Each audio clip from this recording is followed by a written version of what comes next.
Chers amis, chers jeunes, bonjour. Et je vous dis bon sabbat dans la maison de votre Seigneur Jésus, puisque nous sommes ici après une semaine pour pouvoir couper et venir dans l'adoration de notre Seigneur. J'aimerais également saluer tous nos amis qui sont ici avec nous ce matin. Je vois aussi quelques visages que je tiens à saluer. Et ceux qui nous écoutent également par le biais des médias, c'est-à-dire par Internet. Que Dieu vous bénisse en ce jour si particulier, qui est d'ailleurs un jour de repos, mais également de festivité, puisque nous sommes là pour être dans un état d'esprit d'adoration. Amen.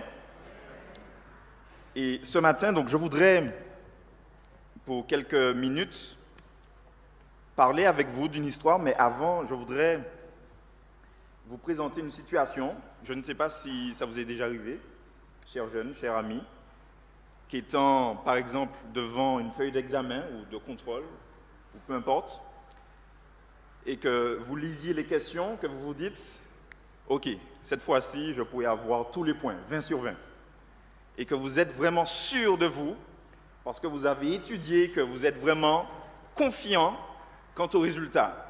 Et alors que les notes sont en train de tomber, c'est-à-dire que les feuilles reviennent quelques jours après, et que peut-être que d'autres sont contents de voir leurs bons résultats et que vous vous attendez, vous vous dites « Ok, là maintenant je tiens mon 20 sur 20 » et que vous voyez la feuille et que finalement le résultat escompté est nettement inférieur à ce que vous souhaitiez, là maintenant c'est la déception, c'est le désarroi total. Alors je ne sais pas si ça vous est déjà arrivé de vous dire que vous étiez sur le bon chemin, que vous étiez sur la bonne voie et que finalement, vous êtes passé à côté du but. Moi, ça m'est déjà arrivé, personnellement. Ça m'est déjà arrivé à maintes et maintes reprises de me tromper sur certaines questions, la compréhension de certaines choses, et finalement, le résultat n'est pas au rendez-vous. C'est dur, c'est triste parce que des fois, on travaille dur, on travaille d'arrache-pied, et on pense avoir le bon résultat, mais finalement, on fait fausse route. Est-ce que ça s'est déjà produit pour quelqu'un ici ce matin? Oui, ça peut arriver, ça peut arriver. Et ce matin, je voudrais que l'on puisse considérer ensemble une histoire que tout le monde connaît ici, en tout cas pratiquement tout le monde. C'est l'histoire de Naaman. Et le titre que nous allons développer ce matin, puisque nous sommes dans un format où nous parlons de transformation et nous parlons également d'aller, eh bien nous allons toucher le titre ce matin, Va, Naaman. Est-ce qu'on peut répéter ça ensemble? Va, Naaman. Exactement. Nous allons prier. Seigneur notre Dieu, merci pour ta parole de vie, ta parole de vérité. Et alors que nous allons nous pencher pour quelques minutes sur ta parole, puisses-tu, s'il te plaît, Seigneur, par ton Saint-Esprit, nous instruire ce matin au nom de Jésus. Amen. Très bien. Alors, Naaman, bien sûr, nous connaissons son histoire, un homme qui a été guéri de la lèpre. Et je remercie la lecture qui a été faite tout à l'heure pour nous mettre dans le bain. Mais nous allons reprendre à nouveau ce texte qui se trouve dans 2 Rois chapitre 5. Et il est dit que Naaman, chef de l'armée du roi de Syrie, était un grand personnage à la cour de son maître et très considéré, car par lui, l'Éternel avait donné la victoire à la Syrie. Et cet homme était fort. La Bible dit qu'il était fort et qu'il était vaillant également. Et la Bible continue en disant, c'est pratiquement en ajoutant une ombre, une tache sur ce tableau si merveilleux qui jusque-là est bien dépeint. Mais cet homme était lépreux, dit la Bible. Et Naaman, au verset 5, l'histoire nous raconte que Naaman, prenant connaissance qu'il y avait une solution dans un autre pays, la Bible dit au verset 5 que Naaman partit, prenant avec lui 10 talents d'argent, 6000 cycles d'or et 10 habits de fête. Alors, qu'est-ce que ça veut dire en langage courant, c'est-à-dire en euros? Eh bien, ces 10 talents d'argent, attention, tenez-vous bien, équivalaient à 315 000 euros. Alors, c'est pour vous dire la somme considérable. Et ensuite, les 6000 cycles d'or équivalaient à 5 millions d'euros. C'est pour vous dire la fortune qui était en train de se déplacer. Et ensuite, les 10 habits de noces, ici, avaient chacun la valeur de 2000 € approximativement. Donc, 2000 € fois 10, bien sûr, donc ça fait 20 000 € de vêtements seulement. Alors, imaginez-vous une telle récompense qui attend l'homme qui ferait donc ce miracle pour lui. Et la Bible dit au verset 8 que Élisée, l'homme de Dieu, eut entendu que le roi d'Israël avait déchiré ses vêtements. Et donc on va continuer ensemble cette lecture. Mais avant d'aller plus loin, j'aimerais quand même vous faire remarquer une chose que la Bible ne dit peut-être pas, mais Naaman, il est ici le général de l'armée numéro 1 mondiale. Alors, nous savons que, militairement parlant, aujourd'hui, ceux qui sont à la tête de ce monde, c'est les États-Unis.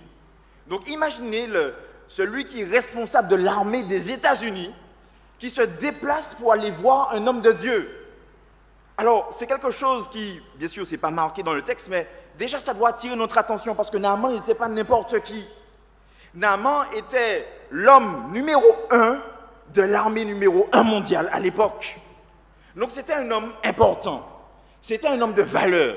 Et la Bible dit que c'était un homme fort et vaillant, un homme qui avait déjà remporté 1001 victoires. C'était un homme que tout le monde craignait, que tout le monde pratiquement vénérait. Et Naaman, donc, il se déplace pour aller voir l'homme de Dieu, parce qu'il apprend, en fait, avec sa maladie, qu'il y a une solution. Alors, Naaman avait déjà essayé d'être guéri, vous savez. Parce qu'en Syrie, il y avait également des guérisseurs. Il y avait des gens pour pouvoir, des docteurs, des médecins, etc. Mais rien n'avait fonctionné. Alors, Naaman, maintenant, reçoit cette invitation. Et regardez le verset 8. Le verset 8 dit que lorsqu'Élisée, homme de Dieu, apprit que le roi d'Israël avait déchiré ses vêtements, il l'envoya dire au roi. Alors, remarquez bien que Élisée, il apprend par l'intermédiaire par quelqu'un d'autre, en tout cas, qu'il y a un homme qui est très important en Israël et que le roi a peur, il a déchiré ses vêtements. Parce que quand on déchire ses vêtements, ce qui veut dire que, en fait, on est dans un état d'inquiétude profonde. Et en fait, Élisée dit au roi, mais écoute, n'oublie pas que je suis là, envoie-le-moi. Donc si ici c'est un problème pour toi, dis-lui de venir me voir. Donc c'est une invitation. Et la Bible dit que Élisée lui envoya un messager, au verset 10, donc bien sûr, Naaman, le verset 9 nous apprend que Naaman se déplace avec son char et il va à la porte de la maison d'Élisée. Et le verset 10 nous dit que Élisée envoya un messager pour dire, va te laver 7 fois dans le Jourdain. Ta chair redeviendra saine et tu seras pur. Alors au verset 11, la Bible nous dit que Naaman, quand il entend ça, il est furieux. Il est en colère. Naaman, pourquoi il est en colère? On va le voir tout de suite. Déjà, remarquez bien que lorsque la cavalerie royale arrive devant la porte de la maison du prophète de Dieu, Élisée ne sort pas. Incroyable quand même. Un homme qui est aussi important mondialement vient vous rendre visite. C'est pratiquement comme si le président de la République, M. Emmanuel Macron, venait à votre porte et que vous ne sortez pas. Mais c'est incroyable. Pourquoi Élisée ne sort pas? Je vous pose une question pour répondre à cette question. Qui Naaman allait-il voir? Qui Naaman allait-il voir? Un homme de Dieu, j'ai entendu? Un prophète? Alors, je vais vous dire maintenant pourquoi Naaman n'est pas sorti. Pardon, Élisée n'est pas sorti. Élisée n'est pas sorti parce qu'en fait, Naaman, dans sa tête, n'oubliez pas que Naaman n'est pas un juif, il n'est pas hébreu. Naaman, c'est un païen, c'est-à-dire que c'est quelqu'un qui est, donc c'est un Syrien, et qu'il adore des idoles. Donc, dans l'esprit de Naaman, il ne va pas voir un homme de Dieu. Dans l'esprit de Naaman, Naaman va voir un guérisseur. Ou alors, comme on dit ici chez nous, un quimboiseur.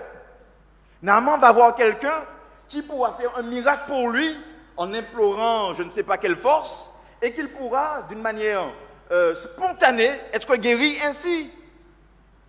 Donc, Élisée le sait déjà.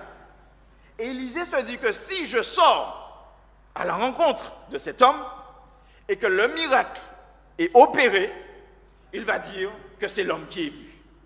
Est-ce que vous comprenez? Il va dire que c'est l'homme qui est vu, et qu'en fait c'est par la force de son bras que ce miracle a été opéré. Élisée ne sort pas. Pourquoi? Parce qu'en tant qu'homme de Dieu, que serviteur de Dieu, Élisée sait que la seule gloire doit être due au Seigneur Dieu. Je termine pour cela. Vous savez, très souvent, nous avons tendance à faire et à dire des choses pour que l'homme soit vu. Mais Élisée ne sort pas. Il reste dans sa maison. Et il envoie un serviteur. Naaman est fâché. Naaman ne comprend pas. Très certainement qu'il se retourne pour dire à ses soumis, mais c'est pas ça qui m'ont demandé. Mais c'est pas qu'à sortir. Alors il ne comprend pas.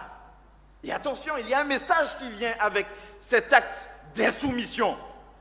Va te laver quoi? Cette fois, dans le Jourdain. Naaman, mes frères et sœurs, mes chers amis, non seulement il est fâché, Naaman, très certainement qu'il est devenu rouge de colère. Parce que non seulement on ne sort pas à sa rencontre pour lui offrir les honneurs auxquels il est habitué, d'accord, parce que quand la cohorte royale se déplaçait, tout le monde était en ébullition. Je ne sais pas si vous avez déjà vu, par exemple, un cortège royal se déplacer. Il y a quelque chose qui vient avec, d'accord? Donc, il n'y a rien de tout cela. Mais en plus de ça, il y a un manque de respect flagrant. Va te laver 7 fois dans le Jourdain. Mais je vais vous dire pourquoi c'était flagrant. Tout simplement parce que alors avant d'en arriver là, au point du Jourdain, Naaman avait pour but, lorsqu'il reçoit cet homme, de l'emmener à une guérison, vrai ou faux? Mais pour Naaman, ce qui était primordial, ce n'était pas d'abord la guérison physique, mais c'était la guérison spirituelle. C'est-à-dire que, merci pour Élisée, c'est-à-dire que Élisée voulait que Naaman puisse connaître qu'il y a un Dieu qui existe dans les cieux. Et c'est pour cela que dans le verset 8, lorsqu'il dit au roi, amène Naaman, pour qu'il connaisse qu'il y a un vrai Dieu. Le verbe connaître ici, c'est le mot hébreu yada qui veut dire expérimenter, comprendre, toucher du doigt, aller en profondeur dans une relation intime et constante avec son Dieu. Élisée voulait que Naaman découvre tout cela, qu'il connaisse, c'est-à-dire qu'il puisse expérimenter vraiment, non pas une simple guérison physique, mais qui est Dieu, le Dieu créateur. Amen. Maintenant, lorsque Naaman donc reçoit cet ordre, il y a une chose que Naaman devait faire et qu'il n'avait pas vraiment compris. Parce que, comme on l'a dit tout à l'heure, Naaman se déplaçait pour aller voir un quimboiseur. D'où la multitude de présents qui l'accompagnaient. Donc pour lui, je te paye et tu me guéris. Et ça s'arrête là. Mais il y avait une composante que Naaman n'avait vraiment pas considérée. Lorsqu'il frappait à la porte de ce prophète, avant de pouvoir faire quoi que ce soit, Naaman était confronté à ce qu'on appelle le fait d'être humble. Parce que toutes les fois qu'un homme doit approcher Dieu, mes frères et sœurs, s'il approche Dieu avec un état d'arrogance ou pardon. Vous avez compris? Parce que Naaman, pour lui, il était l'homme pratiquement le plus important de la planète à l'époque. Il n'avait pas besoin d'humilité. Il n'avait pas besoin de ça. Pour lui, l'argent suffisait. Et il devait également reconnaître que la vanité de toutes ces choses-là qu'il avait apportées pour Élisée ne suffisait pas. La seule chose qui aurait pu suffire, c'est un cœur bien disposé. Et cela me fait penser à une histoire qui se trouve dans Daniel. Daniel avec le roi Nebuchadnezzar. Daniel au chapitre 4, verset 31, qui nous dit que le roi Nebuchadnezzar, alors je prends rapidement pour vous, Daniel chapitre 4, il est dit au verset 31, après le temps marqué, moi Nebuchadnezzar, aussi, c'était à l'époque le roi du monde. Je levai les yeux vers le ciel et la raison me revint. J'ai béni le Très-Haut et j'ai loué et glorifié celui qui vit éternellement. Les frères et sœurs, lorsque Nebuchadnezzar était comme un animal dans les prés en train de manger l'herbe des champs, pour arriver à ce résultat, c'est-à-dire au verset 31, pour dire, moi, Nebuchadnezzar devait passer par ce qu'on appelle le retour à la raison. Est-ce que vous comprenez? Quelqu'un qui n'est pas conscient ne peut pas parler ainsi, parce qu'il avait le niveau des bêtes. Mais il est revenu à la raison, la parole lui est revenue, et il a déclaré avec sa raison, moi, Nebuchadnezzar, je reconnais. Mes frères et sœurs, si nous ne reconnaissons pas qui est Dieu, le vrai Dieu, nous faisons fausse route. Naaman aussi, il était au bon endroit, mais il faisait fausse route. Alors, je disais il lui dit, va te laver dans le Jourdain. Et ce Jourdain, comme vous le savez, c'était un fleuve qui était sale. Ce n'était pas un fleuve, c'est-à-dire une eau claire, cristal. C'était un fleuve sale. Et Naaman, quand il reçoit cet ordre-là, d'aller se laver dans ce fleuve qui est si sale, il est dérangé avec ça. Pour deux raisons. Premièrement, parce que le Jourdain était le fleuve national du peuple de Dieu,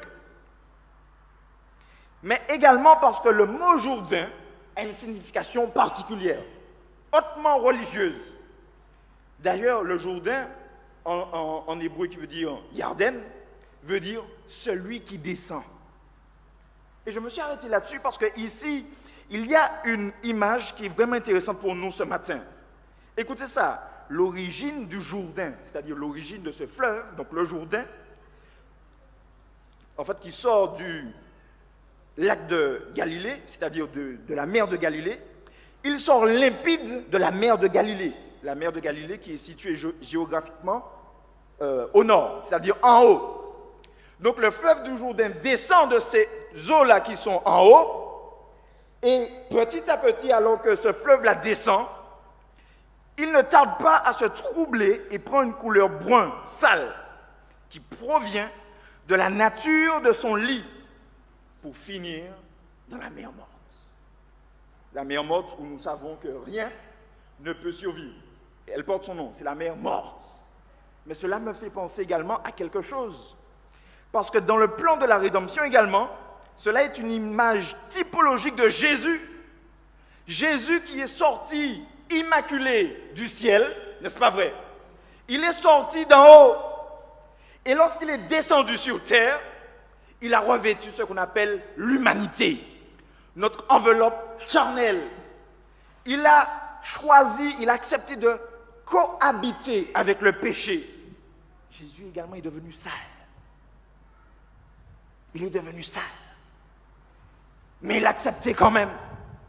Et non seulement il est devenu sale, mais il a terminé également sa course dans la mer morte. Parce que nous savons que Jésus, n'est-ce pas, il est mort pour nous. Et je dis amen à cela. Non seulement Jésus est mort pour nous, mes frères et sœurs, mais il n'est pas resté dans la tombe. Il n'est pas resté dans la mer morte. Jésus, nous savons, est ressuscité.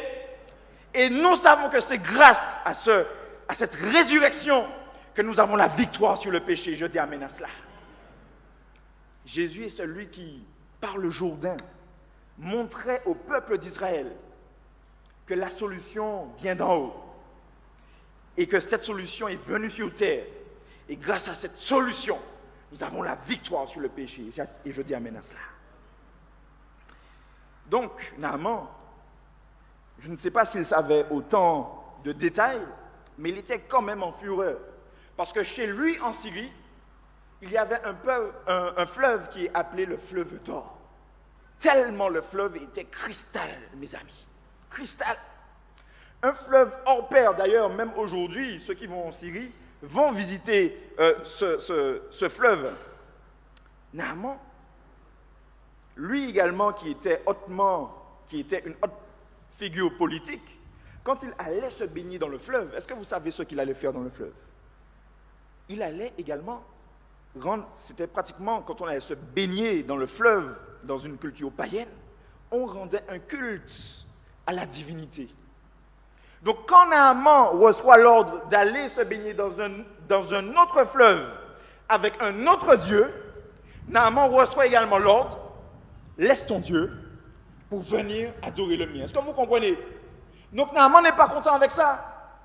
Parce que Naaman, il aime son Dieu en Syrie, n'est-ce pas vrai? Il aime son fleuve qui est cristal également en Syrie. Et là on lui dit, Naaman, abandonne tout ça et mets-toi maintenant sous le joug du Dieu vrai et véritable. Naaman est dérangé par cela également. Mais alors que cet homme qui est froissé dans son orgueil entend ces choses-là, il voulait faire demi-tour. Mais je vous pose une deuxième question.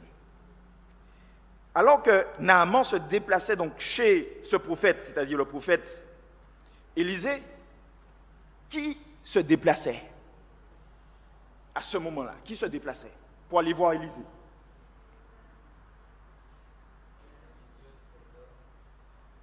Non, alors je parle de Naaman lui-même. Qui se déplaçait? C'est-à-dire quel titre ou quelle personne, enfin, quelle figure se déplaçait, si vous voulez? Le général. Donc, dans l'esprit de Naaman, c'est un général, c'est-à-dire un homme fort et puissant qui se déplace. Mais vous savez, avec Dieu, nous sommes tous à nu. Et je dis amen à cela parce que Naaman, quand il reçoit l'ordre d'aller se laver, il est traité non pas comme un général, mais comme un lépreux. Comme un moins que rien. C'est comme si je vous invite chez moi et qu'avant que vous ne rentriez, déjà je ne sors même pas, j'envoie ma petite fille vous dire bienvenue, mais avant de rentrer, papa t'a dit d'aller prendre une douche. Alors, je ne sais pas comment vous allez percevoir cela. Je ne sais pas comment vous allez interpréter cela. Mais si on se met dans la peau de Naaman, Naaman, il est clairement et ouvertement insulté. Parce que pour lui, il est dans la peau du général en chef mondial. Mais Naaman n'avait pas compris que ce n'est pas un général qui frappait à la porte, mais c'était un homme en besoin. C'était un lépreux. Et Naaman devait donc collaborer. D'ailleurs, il dit, est-ce que chez moi, je n'ai pas des fleuves qui valent beaucoup mieux que ce fleuve-là? Il le dit au verset 12. Donc j'ai des fleuves avec plus de notoriété. En fait, Naaman avait déjà sa solution rechange. Naaman avait déjà un plan B. Vous savez, beaucoup d'entre nous, lorsque nous allons au Seigneur, nous avons déjà un plan B. Donc Seigneur, si tu ne réponds pas tout de suite, c'est pas grave, je vais prendre le relais. Naaman était dans ce cas de figure, mes frères et sœurs, chers amis. Maintenant, beaucoup aujourd'hui sont comme Naaman et ne veulent pas respecter l'ordre que le Seigneur leur donne pour leur vie. Mais devant Dieu, le statut d'un général ne vaut rien. Je ne sais pas quel est ton statut ce matin, au niveau de la société, au niveau de ton travail. Mais devant le Dieu créateur, un seul peut avoir un titre et peut se tenir debout, c'est Jésus-Christ, le Seigneur et Sauveur. Je dis amen à cela. Lave-toi 7 fois dans le Jourdain. Vous savez pourquoi le chiffre 7? Ce chiffre-là est très particulier dans la Bible. Très particulier. Très particulier parce que de la Genèse jusqu'à l'Apocalypse, ce chiffre-là revient. Et c'est un chiffre qui dépeint un cycle. Le monde a été créé en 6 jours, il a été achevé en 7 jours. Quand Noé est rentré dans l'arche, la Bible dit qu'il a dû attendre également 7 jours. Jéricho également a été environné par les Israélites pendant 7 jours. Le 7e, la ville a été prise. Il y a également la rentrée des enfants d'Israël qui s'est faite en 7 étapes. Il y a également, il y a maintes et maintes exemples qui montrent que le chiffre 7 est un chiffre cyclique que Dieu utilise pour parfaire une œuvre, pour achever une œuvre, pour que cette œuvre-là puisse parvenir à maturité spirituelle. 7 fois, il devait se plonger dans le Jourdain parce que Naaman devait rentrer dans un cycle où spirituellement, il devait sortir accompli. Et je dis amen à cela. Vous savez, si Naaman avait choisi de s'arrêter au 2e, 3e, 4e plongeon, il aurait été incomplet. Il n'aurait pas pu ressortir pur. Le chiffre 7. Et la Bible dit ensuite, toujours verset 10, nous restons sur l'ordre qui est donné à Naaman. 7 fois dans le Jourdain, et regardez bien la suite du verset 10, ta chair redeviendra saine et tu seras pur. Et tu seras pur. Vous savez, la lèpre était une maladie qui était hautement contagieuse, mais également très vilaine à voir, très vilaine à regarder. Très certainement que ça donnait des frissons de voir que des morceaux de chair étaient carrément manquants sur le corps humain. Les extrémités des doigts, des orteils, des oreilles, même des yeux, de la bouche, etc. étaient carrément absents. La chair était vive, était exposée à l'extérieur d'une manière vive.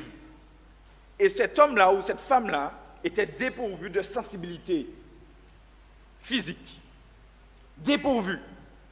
Mais nous savons également qu'un homme ou une femme qui était lépreux était considéré comme socialement mort ou morte. C'est-à-dire qu'il ou elle devait rester à l'écart du campement et ne pouvait avoir de relation avec ceux qui étaient à l'intérieur, dans la société. Donc Naaman, en fait, était un homme qui, bibliquement, ou si vous voulez, spirituellement parlant, était mort. Il était mort parce que, alors je ne sais pas comment il s'est déplacé avec sa cavalerie pour ne pas avoir de contact avec eux, mais Naaman savait que si quelque chose ne se passait pas, sa vie était terminée. Et c'est pour cela que la Bible dit que, en rentrant dans le Jourdain, ta chair va revenir, ta chair va recroître, ta chair va renaître. Naaman, en fait, aurait expérimenté ce qu'on appelle une résurrection spirituelle, la naissance, ce qu'on appelle la nouvelle naissance. Naaman allait pouvoir expérimenter, en fait, non seulement au niveau physique, mais spirituel, mais également physique, une renaissance à tous les niveaux. Vous savez, beaucoup d'entre nous, chers amis, chers jeunes, nous avons besoin de cette renaissance spirituelle-là. Nous avons besoin de toucher du doigt, non pas spirituellement seulement, mais concrètement dans notre vie de tous les jours, une vie spirituelle épanouie et développée, une vie spirituelle qui ne sent pas, mais qui a une odeur agréable. Ta chair reviendra à toi. Vous savez, Naaman, il avait besoin de cette guérison. C'est ce que le mot revenir ici souligne, la guérison. Et ensuite, il est déclaré, et tu seras pur. C'est-à-dire que tu seras déclaré à nouveau comme étant apte à revenir dans la société. Vous savez, tous ceux qui étaient lépreux ne pouvaient revenir dans la société si ils n'étaient pas déclarés purs par les médecins de l'époque. C'est comme aujourd'hui, avec le virus que nous connaissons, toutes les fois où le test n'est pas négatif, eh bien nous sommes encore en quarantaine. Là, c'est la même chose. Ils devaient être déclarés purs avant de pouvoir reprendre une vie normale. Attention, Naaman, il voulait devenir pur, mais sans passer par la renaissance de la chair. Est-ce que c'est possible, mes frères et sœurs? Est-ce qu'on peut être déclaré pur si nous sommes encore lépreux. Mais vous savez, beaucoup également ne veulent pas avoir affaire avec toutes ces étapes requises. Beaucoup d'entre nous veulent être déclarés purs par le Seigneur, mais sans pour autant renaître de nouveau, mais sans pour autant connaître une relation de soumission, d'humilité avec leur Seigneur Jésus. Et tu redeviendras pur. Vous savez, il est impossible, et je dis bien impossible, d'être pur devant Dieu si nous cohabitons dans le péché. Impossible. Parce que Dieu est le Dieu qui est appelé dans la Bible le Dieu 3 fois saint. Et je dis amen à cela. Dieu ne peut cohabiter avec le péché, mes frères et sœurs, chers amis. Ce qui veut dire que si nous sommes comme Naaman, nous voulons avoir le beurre et l'argent du beurre, nous sommes en problème ce matin. Naaman devait être déclaré pur, mais avant cela, il devait accepter les 7 étapes de la reconstruction. 7 fois. 7 fois, il devait se plonger. Vous savez, quelqu'un ce matin, je ne sais pas qui, mais quelqu'un ce matin est peut-être, je dis bien peut-être, sur le mauvais chemin. Quelqu'un peut-être a reçu un appel quelconque de la part de son Seigneur. Il répond, comme Naaman à qui on a dit « vas-y », mais sans savoir pourquoi ni comment. Et ils font fausse route. Ils prennent les choses à l'envers et veulent prendre le contrôle de la situation sur Dieu. Si tel est ton cas, tu fais fausse route ce matin. Tu es sur le mauvais chemin. Et vous savez, être au bon endroit, comme ce matin, nous sommes assis ici, ne veut pas forcément être synonyme d'être sur le bon chemin. Naaman en est le cas. Il était au bon endroit, mais il faisait fausse route. Vous savez, le Seigneur nous appelle tous ce matin à nous laver, comme Naaman, il a demandé à Naaman, d'une manière quotidienne. Vous savez, si Naaman n'avait jamais retiré son costume, son apparat de général, il n'aurait pas pu entrer dans le fleuve du Jourdain. Naaman a dû comprendre qu'il doit laisser, c'est-à-dire sur le rivage, toutes ces choses-là qui le définissaient, écoutez bien, pour pouvoir rentrer dans le plan de Dieu pour lui. Et je dis amen à cela. Parce que Naaman n'aurait jamais pu suivre ces étapes s'il était encore habillé en général. Mes amis, un seul général que nous avons, c'est Jésus. Naaman devait se dépouiller. Il devait se dépouiller pour rentrer dans les eaux du Jourdain. Naaman avait compris, en tout cas, je l'espère, je veux croire qu'il avait compris que l'humilité devait être le premier pas à franchir. La Bible nous déclare que tout ce qui s'élève devant Dieu sera abaissé, mais tout ce qui s'abaisse sera élevé. Et voici ce chemin, en 7 étapes, que nous avons parcouru ce matin. Premièrement, l'humilité. Deuxièmement, reconnaître devant qui nous nous tenons. Ensuite, troisièmement, coopérer ou alors accepter de cheminer avec Dieu. Quatrièmement, se débarrasser de tout obstacle. Naaman, comme on l'a vu, il voulait retourner en Syrie. Se débarrasser de tout obstacle, que ce soit psychologique, mental, etc. Se débarrasser. Ensuite, se laver spirituellement, c'est-à-dire accepter de descendre, c'est-à-dire à notre vrai niveau, c'est-à-dire l'état de péché, de rentrer donc dans cette eau-là pour en ressortir nouveau, transformé. Je dis amen à cela. Naaman également, il aspirait à la pureté, parce que s'il est arrivé au 7e plongeon, c'est très certainement qu'il se disait « j'ai espoir que ça va fonctionner. J'ai la foi Je ne sais pas quel était son degré de foi, mais Naaman avait quand même quelque chose. Nous devons exploiter cela, mes frères et sœurs. Nous ne sommes pas là simplement pour profiter de ce monde. Nous sommes là surtout, en tout cas je veux le croire, j'ose le croire. Si nous sommes là ce matin, c'est parce que nous avons une espérance. Je dis amen à cela, vous n'avez pas entendu. Si nous sommes ici en ce matin, c'est parce que nous avons une espérance. C'est d'être un jour au ciel avec notre Seigneur. Sixièmement, la pureté. Parce que la Bible dit que celui qui ne devient pas pur ne pourra voir le Seigneur. Mes amis, nous devons aspirer à la pureté. La pureté est trop souvent dénigrée aujourd'hui.